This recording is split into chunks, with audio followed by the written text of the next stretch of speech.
Hello guys! Magandang araw, umaga, tanghali, hapon or gabi sa inyo. Kung saan man po kayong parte ng daigdig na nanonood. Thank you so much for dropping by. Bago man po kayo dito or matagal na. Okay? Thank you doon sa mga solid na laging abangers ng mga readings natin. Sa inyong patuloy na pagsuporta. And don't forget to like, follow, or subscribe kung bago po kayo dito. Private readings, yes, gumagawa po ang private readings. Yun nga lang po, hindi po ako nag-a-accept ng mga rush private readings kasi mahaba po ang pila sa akin. Marami palagi po yung nag-a-avail, nagbo-book ng private readings ko. Kaya kung wala po kayong patience na maghintay, wag na lang po kayong mag-book para lang po doon sa mga willing to wait. At doon sa mga willing to wait, interested na mag-inquire about my private reading services, mangyari lamang po na kayo po yung mag-message privately sa nag-iisa at official page ko po, Purple Tin, may blue check sa right side. Okay, bakit ko po sinasabi yan? Kasi matagal na po na meron pong mga nagpapanggap na Purple Tin page. Kaya mag-ingat po kayo doon. Yung may blue check na Purple Tin page lamang po ang page ko. At yung isa pa po, yung Tin Arcana. Yan. Kaya pwede rin po kayong mag-like, follow doon. Okay? So, let's check ano ba yung mga energies dito sa inyong love reading, dito sa person ninyo, kakonect ninyo. Ano man po ang tawag dito sa connection ninyo, situationship. Okay? But before we start, just a quick reminder na ito po ay pang-collective lamang. Hindi po ito personal o private reading. Kaya sinisiguro ko po sa inyo na hindi po lahat kayo ay makaka-relate, makakatugma sa mga energies na nasasagap ng cards. Ang pinagbabasihan ko lamang po sa lahat po ng readings ko ay kung ano po yung mga energies na napipick up ko po sa cards during the time of reading, and yun po yung i-interpret ko sa inyo. Why am I explaining this to you? Kasi recently meron pong nag-comment sa akin sa readings ko. Ipinipilit niya kasi, parang gine-generalize niya yung specific zodiac sign na parang gine-generalize niya na bakit daw ako parang biased daw ako sa Gemini. Pero sa Taurus daw hindi. So, in-explain ko na lang mabuti doon sa commenter. Kaya lang hindi pa rin niya ako naintindihan. Okay?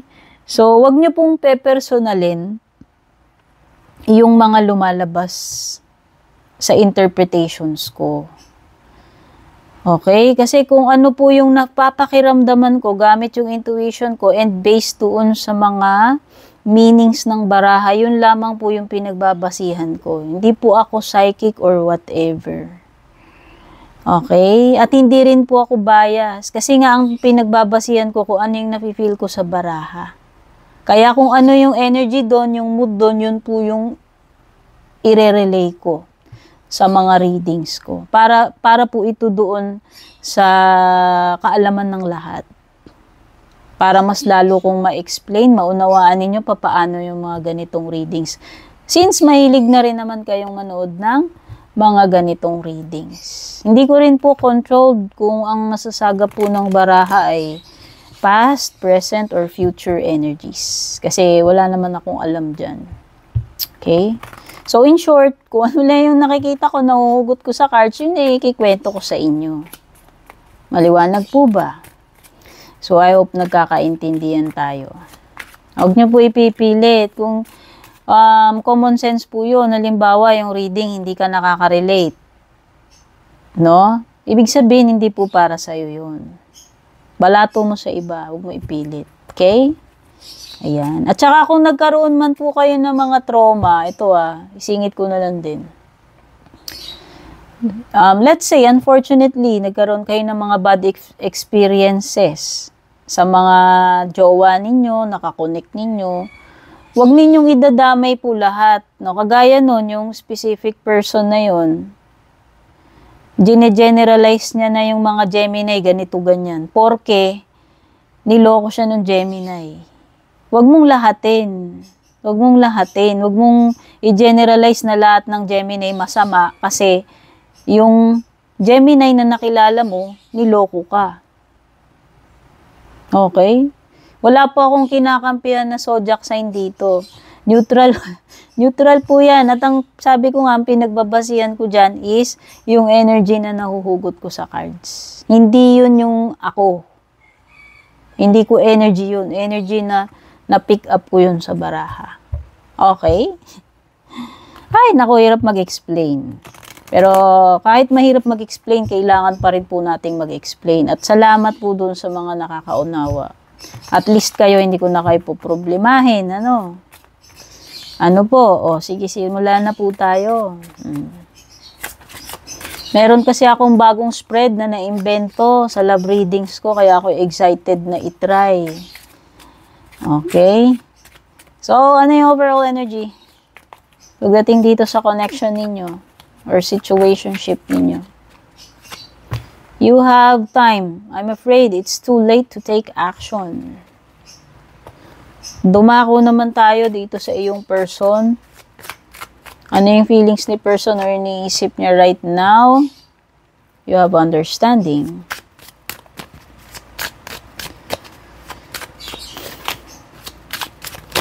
So, ang overall situation ninyo is parang ang nasa-sense ko rito time, I'm afraid it's too late to take action. Baka nga it's too late na ayusin or kung ano man yung issue dito sa inyo. Pero check muna natin. So, ang feelings niya ngayon sa'yo, si person mo, yun naman pala naiintindihan ka niya or tinatry ka niyang intindihin base dito sa understanding card. Or tinatry niyang intindihin ikaw or tinatry niyang intindihin yung nangyayari sa inyo ngayon. Yung situation ninyo ngayon. Ano yung intention ni person or plano niya if ever? Plano niya na mag-reconnect sa'yo or kumonect or bumalik. Kung umalis na to, kung nagkalabuan na kayo, nag-cool off kayo or nag-break man kayo, yan. Plano niya, iniisip niya magre-reunite at magre-reunite kayo Yun ang paniniwala niya or feeling niya Okay, ano naman ang intention niya?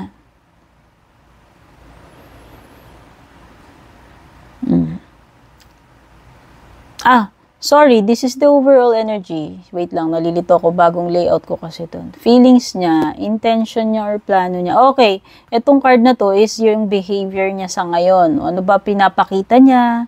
Ano ba yung action niya or pinaplano niyang action towards you? Okay. So, nagmumuni-muni ito, nagkakaroon siya ng realization. Ngayon, para siyang nabigyan ng clarity. Siguro, nung nagkaroon siya ng time mag-muni-muni, mag-reflect, doon niya lang nare-realize. Pwede ngayon palang nagsisink in sa kanya. Okay? Kung ano man yung nangyayari sa inyo, or kung ano man ang situation ninyo, kung siya man yung nagkamali dito, no? Sa right side naman, try nating hugutin. Ano ba yung feelings mo or iniisip mo dito sa person mo?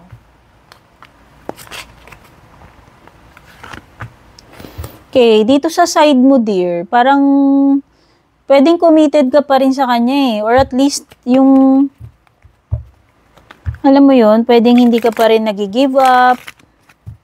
Pwedeng gusto mo pa rin siyang makasama or gusto mo pa rin mag-continue yung relationship ninyo. So, in short, pwedeng may feelings ka pa, pwedeng gusto mo pa rin siya or committed ka pa rin sa kanya. Regardless doon sa sitwasyon ko, kahit na ano pang nangyayari sa situation ninyo ngayon. Kaya lang parang, alam mo yun, you are worried about what other people will think. No, you're worried about the opinions of other people surrounding you and your person. So, pwedeng yan. Conscious ka, aware ka. Sasabihin ng iba, iniisip ng iba, punan ng iba, opinion ng iba about you. Okay? So, pwedeng nagkakaroon ka ng pag-hold back or hesitation dahil lang nagwo-worry ka sa ano, kung anong sasabihin ng mga tao. Okay? So, tignan na natin ano yung pinaka-challenge or blockage. This next card could be the challenge, blockage, or potential dito sa connection ninyo. Okay. Pwedeng ang challenge is may mga bagay kasi na nagbibigay ng confusion sa'yo or sa side niya rin. Kasi may mga bagay na hindi pa nare-reveal dito. Ayan, Pwedeng ang pinaka-blockage hindi makaamin, hindi masabi yung feelings, yung intentions. Hindi ma-express, hindi maamin directly or hindi masabi directly, hindi makapag-confess. Pero possible na may reveal May marireveal at marireveal pa rin dito sa person mo, sa situation ninyo. When we say reveal, pwede pang sa mga susunod na panahon, weeks, days, months, or whatever. Pwede pang may dito mangyayari na pwedeng yun yung magbibigay ng clarity or answers dito sa situation ninyo. Okay? So, next card is, what is the hidden, unforeseen, or hindi mo inaasahan na pwedeng mangyari dito? Ang hindi mo inaasahan pwedeng mangyari, pwede kayong ma-reconnect, magkaroon uli ng another chapter,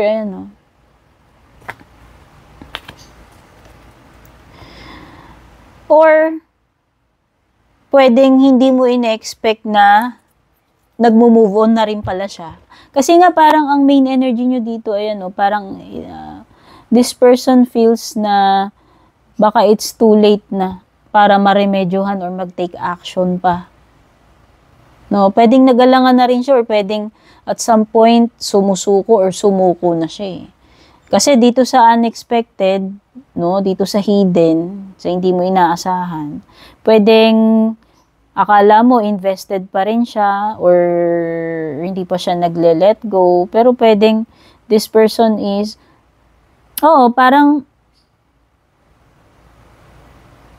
intention niya or iniisip niya, magmi-meet pa rin kayo. Pwede pa rin kayong mag-meet, magtagpo someday, one day.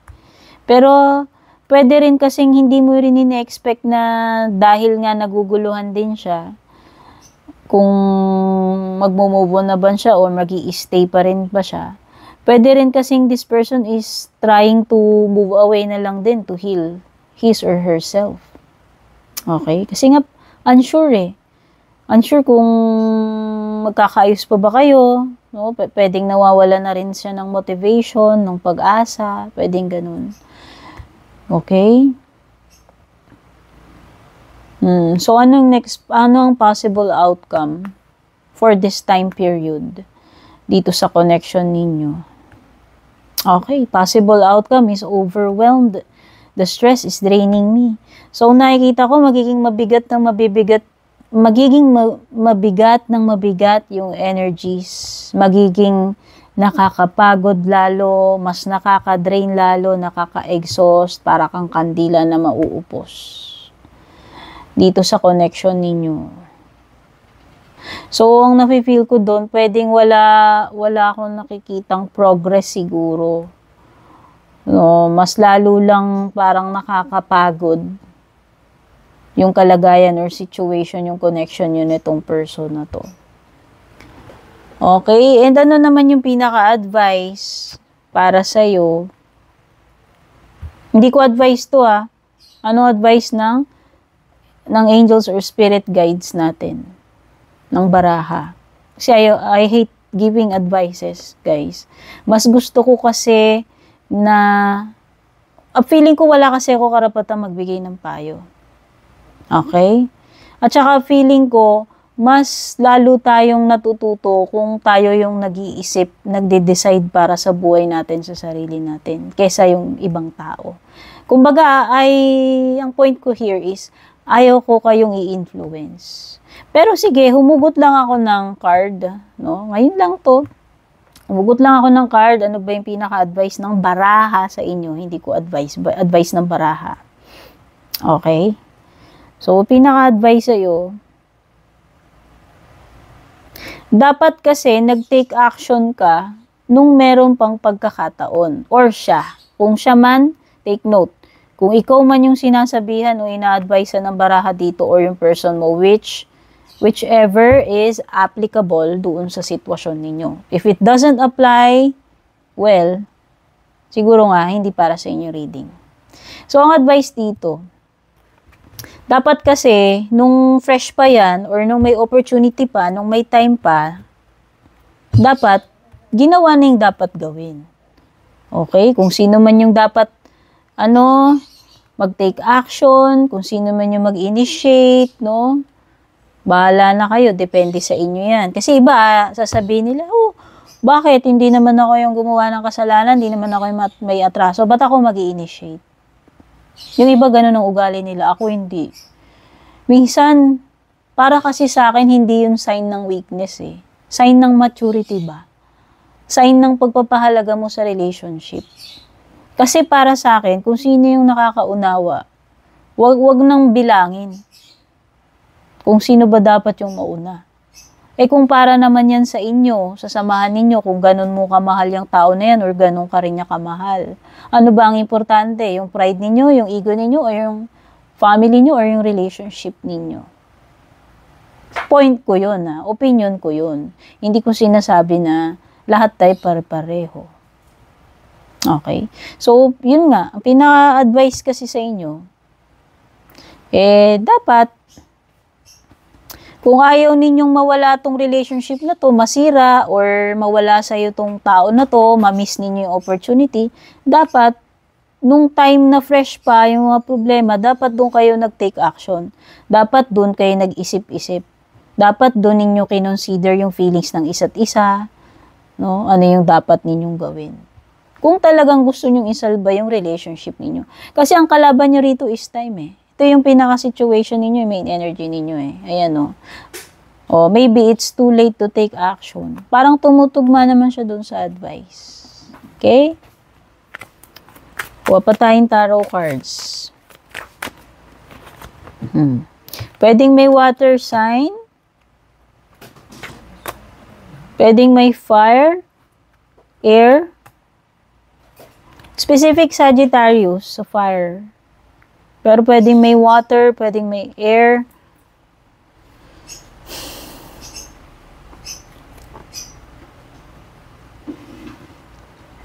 Nakikita ko kasi pwedeng nagka-conflict kayo, pwedeng nagkaroon ng arguments, misunderstanding. So, baka yun lang din dapat niyo consider. Or parang nag-give in sa init ng ulo, no? May lost opportunity dito. Ito rin, missed opportunity, lost opportunity, tumutugma. Pwede rin kasing third party kasi nakikita ko pwedeng nagkaroon ng kakumpetensya dito tapos sumilpot pa to. Pero nakikita ko din pwede rin namang andun pa rin yung friendship, andun pa rin naman yung respect, no? Somehow. Pwedeng ganun. Or if ever na hindi nyo na ma-resolve tong issues ninyo, pwede pa rin namang mauwi sa friendship ito. Pero nakikita ko, it could be, hindi pa totally, walang pag-asa ito Kasi nakikita ko, ayan, pwede pa rin kayong magtagpo, balang araw ma-reunite itong person na to. Pwede kasi ngang naging problem dito, nagseselos or baka masyadong flirt yung isa sa inyo. Naging masyadong mapusok, adventurous, rebellious.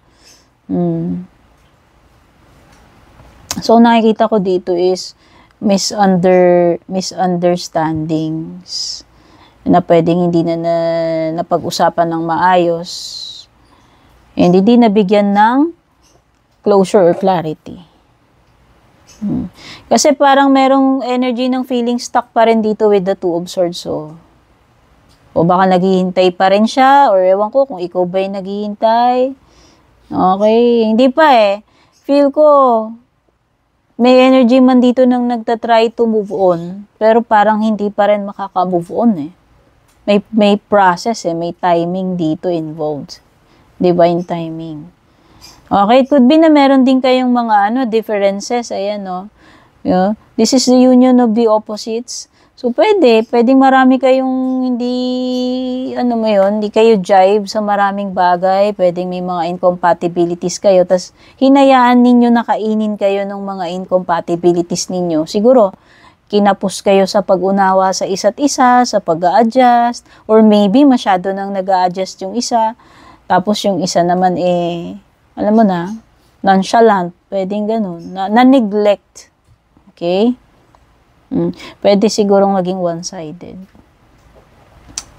But nakikita ko with the Temperance card, this is a card ng